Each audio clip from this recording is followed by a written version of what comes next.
We are in a world where everyone is looking for speedy answers, quick outcomes, and immediate convenience. People scroll aimlessly, distracted by distraction, waiting for that secret shortcut that will simplify everything. But the truth is inconvenient. The truth is that nothing great ever came from the way of convenience. Greatness is rooted in a secret habit, something so easy yet so strong, that it redesigns the way your mind perceives reality. The Stoics understood this habit, they employed it every day, and it is the same reason why they marched through storms while everyone else broke under stress. The secret Stoic habit I am referring to is not flashy. It is not one you can boast about on social media. It is not something that people are going to applaud you for initially. But if you stick with it, if you accept it, you will find that your mind will never look at the world in the same way ever again. Take me back to the streets of Rome, where the most influential man in the empire, Marcus Aurelius, walked quietly among regular people.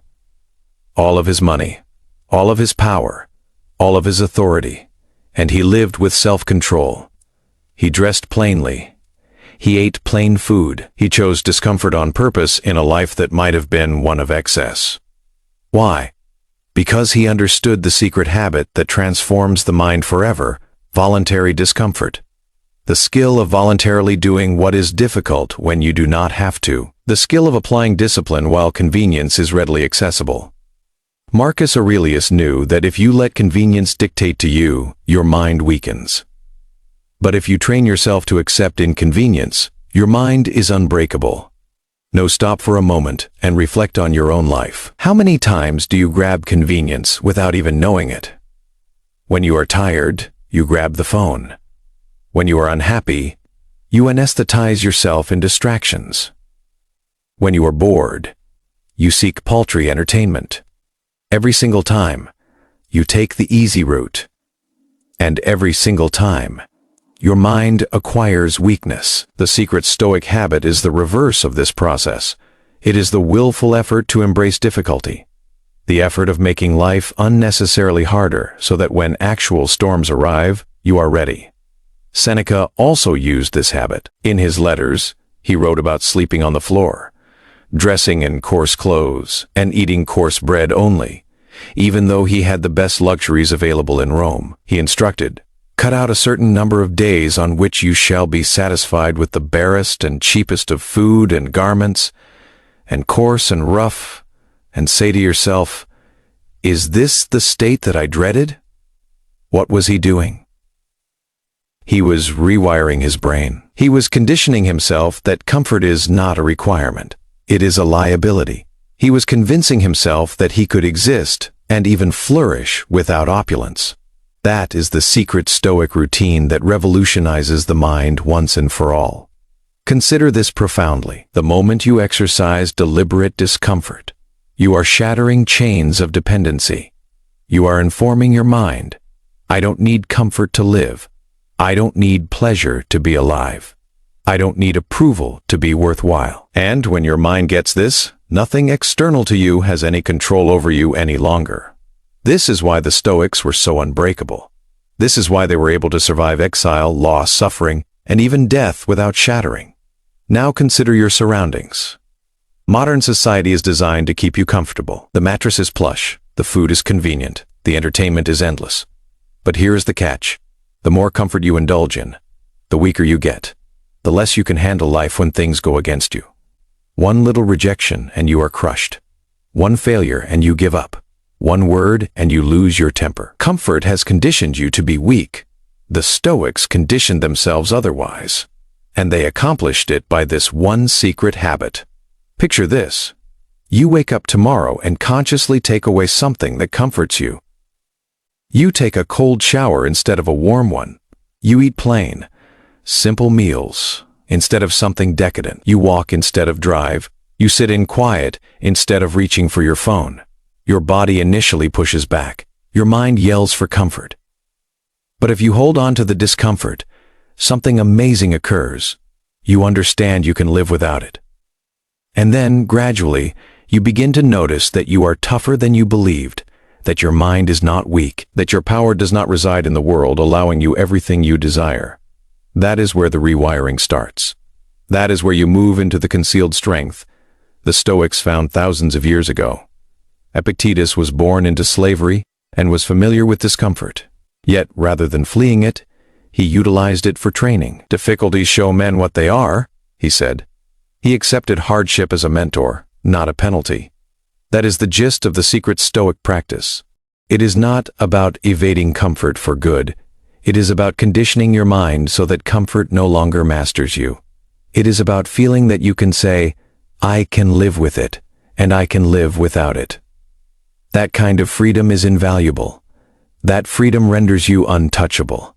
Ask yourself, when did you ever take the harder way on purpose? When did you ever enter into distress willingly? If rarely or never is your answer, then comfort is killing you silently. It is sapping your vitality in secret. But the Stoic practice is still available, waiting for you. All you need is the courage to start. Most people these days think that strength is developed in the gym, in accomplishments, in displaying triumph to the rest of the world. But the Stoics understood that true strength starts in the silence, when no one's observing. It starts when you refuse to take the easy way, when you embrace the unpleasantness not because you have to, but because you want to. This is the unseen law of expansion, the habit that gradually and inevitably creates a mind that no one can destroy. The tragedy is that the vast majority of people will never see this happen because they are slaves to comfort without realizing it. Consider how your typical day goes. The alarm blares and the first battle is already lost. You press snooze. You opt for comfort over self-discipline later on. When confronted with a challenge at the workplace or in school, you put things off scrolling for dopamine, rather than concentrating comfort over growth again. These little choices appear innocuous, but every single one of them molds your mind. Every one of them instructs your brain that escape is more convenient than endurance, that feebleness is good enough, that comfort is always the solution. But life doesn't always provide comfort, does it? What do you do when you are rejected, betrayed, or broken? Your mind breaks, because it never practiced the hidden habit of everyday life. The Stoics practiced differently. They treated everyday choice as an opportunity to practice the hidden habit. Marcus Aurelius dictated to himself, "If it is endurable, then endure it. Stop complaining."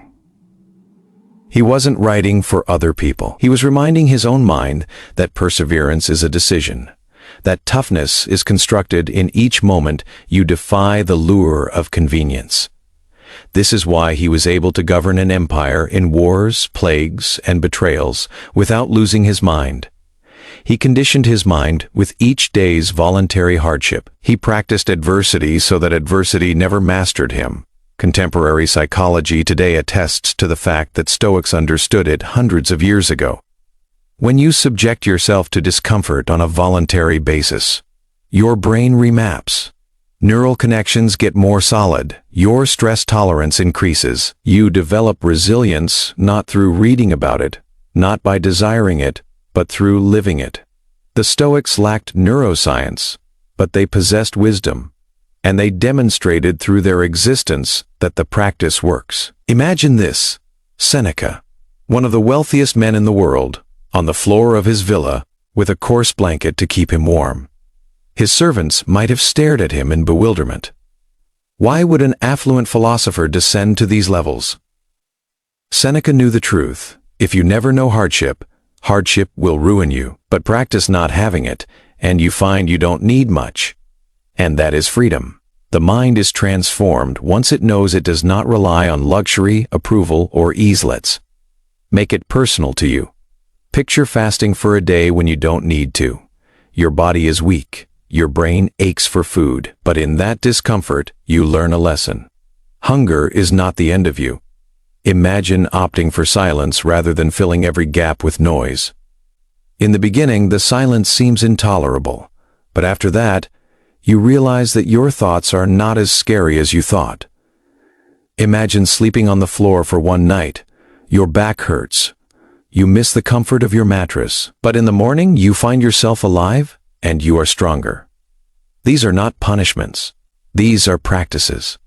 Each one rewires your brain, removes weakness, and creates strength. This is the secret Stoic habit. Epictetus, who spent his early life as a slave, said once, "Don't explain your philosophy, embody it." He did not have to describe to people what he thought, because his existence demonstrated it. He had so little, but he was rich in courage. He experienced pain, but he was liberated in his mind. Why? Because he did what others didn't. He leaned into pain, and through that, he became immovable. Now consider how much that is different from our culture today. We want effort, less results. We want happiness, at the expense of sacrifice. And we are more anxious, more depressed, and more fragile than ever before. The hidden habit is the solution to this fragility. But it demands a radical choice to cease to let comfort rule your life, to cease to avoid difficulty, to accept discomfort as a teacher. The Stoics didn't wait for life to crush them before they learned to be resilient. They crushed themselves on purpose in small ways, so that when life came along and crushed them, they were ready. They understood that if you wait until the storm hits to build your hut, it will pass before you are ready. You need to prepare ahead of time. And the only way you can prepare is by practice, by daily discomfort. Imagine a soldier going into battle without ever training. He would collapse at the first sign of resistance. That's how most people live their lives. They go into the battles of life, loss, rejection, failure, without training their mind. But the Stoics trained every single day. They didn't need a battlefield to become warriors. Their battlefield was life itself. Their weapon was discipline. Their hidden habit was voluntary discomfort. This is why Marcus Aurelius might be betrayed by his dearest friends and still not lose his peace. This is why Seneca might be exiled and eventually killed with equanimity. This is why Epictetus, maimed and destitute, might walk with more integrity than kings. They weren't waiting for comfort to shield them.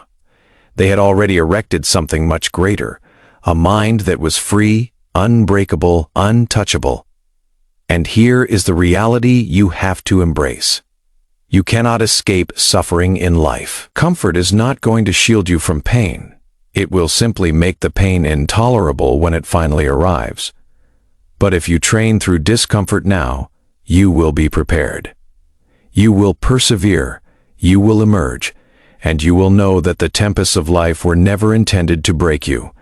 They were intended to show your strength. The secret Stoic practice is not merely about getting through agony, it is about converting it into strength. Each time you accept what other people shun, your brain transforms.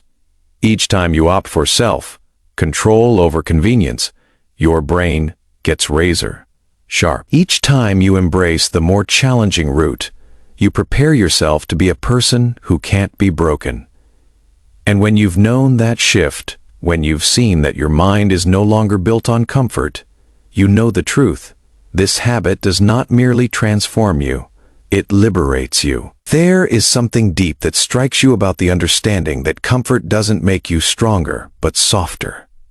It steals the acuity of your mind, the bite of your willpower. Consider this. The more you pamper your body with limitless ease, the more it craves. A touch of luxury becomes a requirement. Then another, until you are bound by your own vices. The Stoics realized that comfort is a habit, and habits make you a slave.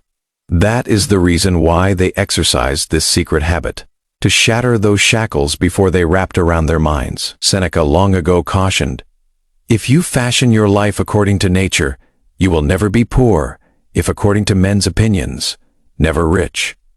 His point was this: when you pursue the conveniences sanctioned by culture, luxury, status, appearance, you'll never have enough. But if you manage to live with less, to pare down excess, you see that there is very little needed to live a good life.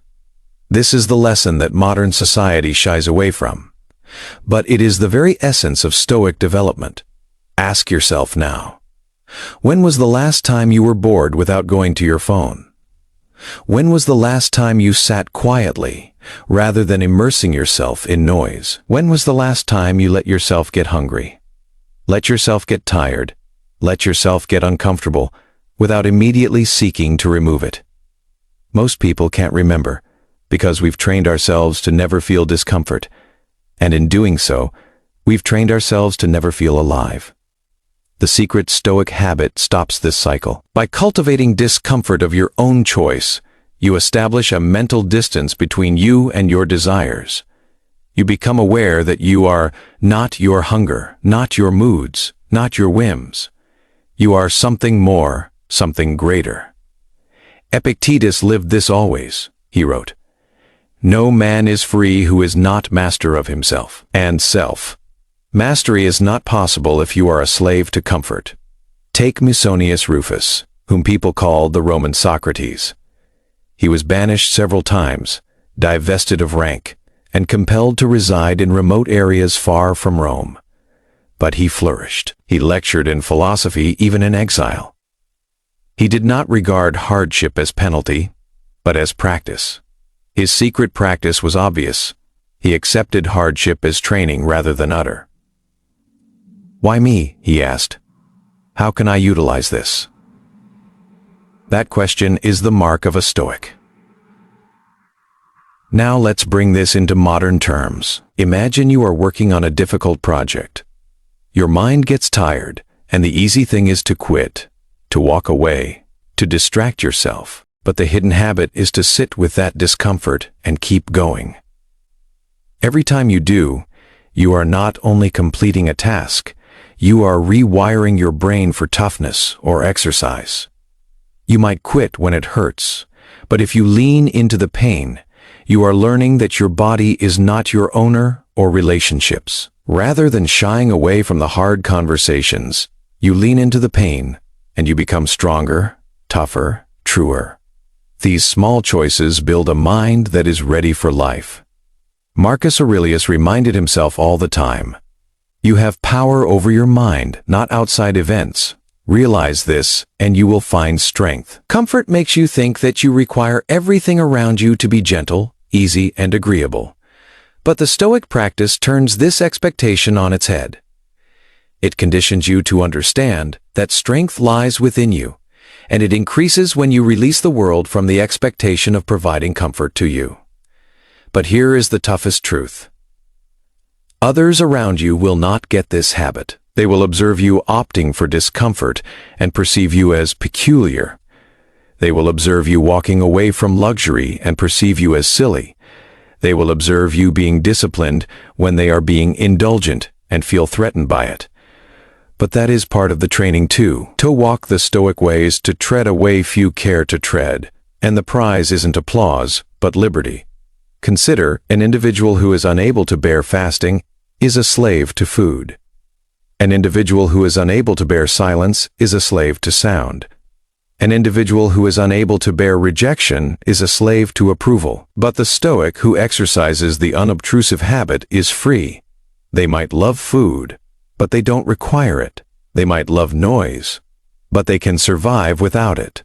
They might love approval, but they are not devastated by rejection. This is the change that comfort steals from you. This is the change the secret Stoic habit restores. Epictetus wrote, "Freedom is the only rightful purpose of life. It is gained by ignoring things which are not within our power." Comfort is not within your power. For the world will not always provide it for you. But discipline is within your power.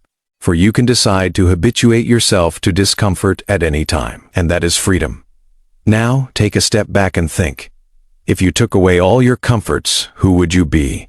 Without your bed, your phone, your habits, your distractions, what of you would be left? That is the question the Stoics asked themselves each day, and the response was this: what is left is the one thing that actually matters. Your character, your discipline, your mind. Comfort conceals these realities from you. Discomfort reveals them. The secret Stoic habit is not showy. It won't popularize you, but it will toughen you in a way that comfort never will. It will create in you a serenity, a strength, a toughness that others will notice but never comprehend. They will label it strength, wisdom, or luck, but you will know the truth. It was constructed in silence, in small gestures of discomfort, in the daily decision to exercise your mind when others squandered theirs. Undefined, so the question is no longer, why should I practice discomfort? The real question is, how much longer can I afford not to? There is a reason most people never discover their true strength. It is because they never give themselves the chance to be tested. They spend their lives chasing the easiest road, hoping to avoid pain, hoping to avoid difficulty. But the Stoics flipped this idea on its head. They believed that only through hardship do you uncover what you're made of.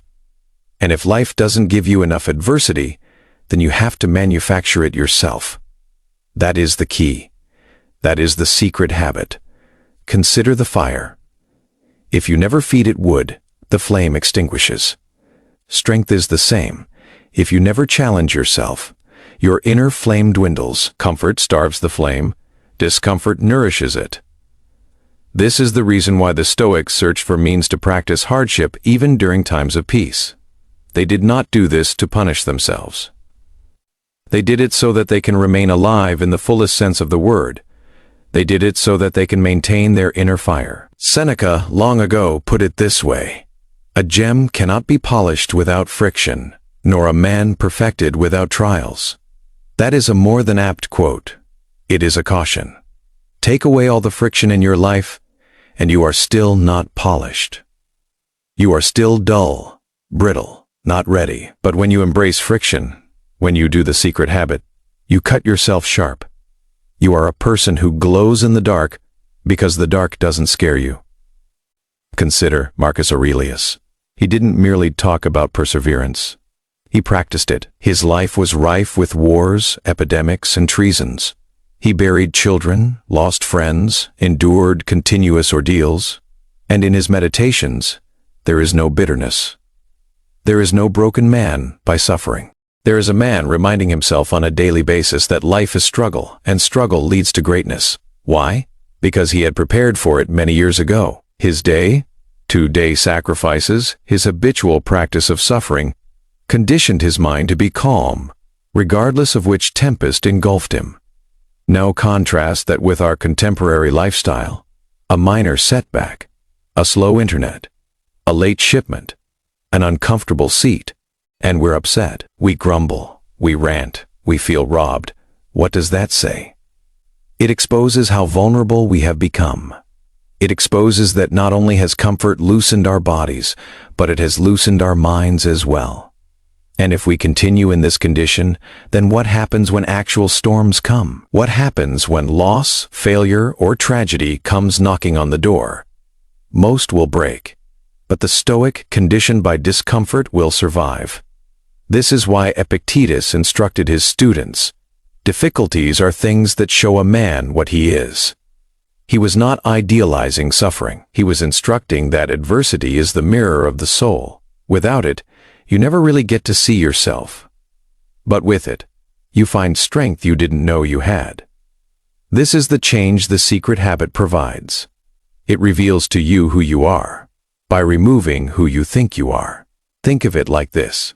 You are hiking up an incline, weight on your back. Each step is agony. Your body cries out for you to stop, and yet you press on, and then you hit the summit. At that instant, you don't merely glimpse the view, you glimpse yourself. You see the you who didn't give up, who didn't walk away, who pushed through. That you is always there, buried under blankets of ease. The Stoic practice is the secret to accessing it. It does not matter whether your life currently is cozy or crazy. The rule applies: if you desire to build, you will need to practice discomfort. You will need to voluntarily put yourself in positions where you are challenged. And every time you pass the test, your mind shifts a little bit more. Every time, you move further from weakness and further toward strength. But here is what most people overlook. The hidden habit is not simply about physical discomfort. It is also about emotional discomfort. It is about dealing with conversations you wish you could avoid, accepting truths you don't want to confront, releasing attachments that no longer benefit you. These are some of the most difficult discomforts of all, and yet these are the very ones that liberate you most. Seneca wrote, "He who is brave is free." Being brave is simply the choice to endure discomfort in the name of truth. Consider how frequently people won't say what should be said because it may offend someone. Consider how frequently people hold on to habits or relationships that kill them because change is awkward. Consider how frequently individuals flee from their very own minds because silence is so unbearable. The secret Stoic practice is the solution to all of this. In selecting discomfort, you are selecting honesty. You are selecting expansion. You are selecting to truly live, not half, asleep. Let's now picture an alternative form of training. No fasting, no floor sleeping, but quietly sitting with your thoughts. At first, it is torture. The mind is racing, fears arise, regrets are echoing. But the longer you sit, the more you become aware that you are not your thoughts. You are the witness. That awareness shifts everything. You no longer flee from your mind, and you start to command it. This is voluntary discomfort at its finest. And this is exactly what the Stoics did. Marcus Aurelius would wake up early and write to himself in quietness. Not for the world, not for the applause of men, but to struggle with his own thoughts. That was his awkwardness. That was his secret vice. And that gave him depth when leading the greatest empire the world had ever seen. If he could manage it amidst turmoil, then what is our excuse? The habit of concealment is not dependent on any special resources. It doesn't need money, class, or ability. It simply needs a choice to stop fleeing pain and begin to use it as fuel. All the cold showers, all the luxuries foregone, all the quiet times, all the difficult decisions, these are burdens you bear for the mind. And, like any muscle, the more you exercise it, the stronger it becomes. So ask yourself, what discomfort will you embark on today? Not tomorrow. Not someday. Today, because comfort is not waiting. It is eating you away quietly, making you softer every day. The only way to resist is to do something now, to step into the secret Stoic habit, and to keep stepping into it until it molds you into someone beyond your old self. There is a point at which the secret habit is no longer secret. When it has infiltrated all aspects of your life, changing the way you view the world. Initially, it feels uncomfortable. You ask yourself why others break down under minor annoyances while you keep your ground. You see how people pursue pleasures in vain but remain unfulfilled. Yet you delight in the ordinary. That is when you know the truth. You no longer live like everyone else. You live like a Stoic. And this does not make you cold or unfunny. No, it is just the opposite. By being comfortable with discomfort, you have unlocked greater joy. Joy that won't disappear when the electricity goes out, when the internet fails, or when life doesn't happen as anticipated. It is the joy of resistance. The joy of being aware that no external force can deprive you of peace from within. Epictetus has said, "No man is free who is not master of himself." The secret Stoic practice is the way to such freedom. For when you become master of discomfort, you become master of yourself. You no longer respond mechanically to every annoyance. You no longer plead with life to be smooth. You no longer dread the storms. You bear your own peace within you. And that peace cannot be shattered. But let's be specific. This change doesn't occur overnight. Similar to weightlifting, the mind becomes strong repetition by repetition. One cold shower, one fast day, one night on the floor, one uncomfortable conversation, one moment's silence. Small things, done frequently, build an unstoppable mind. This is the template the Stoics have left for us. A template in plain sight. Imagine the alternative. A life of perpetual indulgence. A life in which the body becomes feeble and the mind weak. A life in which you freak out at every obstacle, in which you are a slave to desires, in which you can't sit in quiet contemplation with your own thoughts. That is not liberty. That is a prison masquerading as opulence.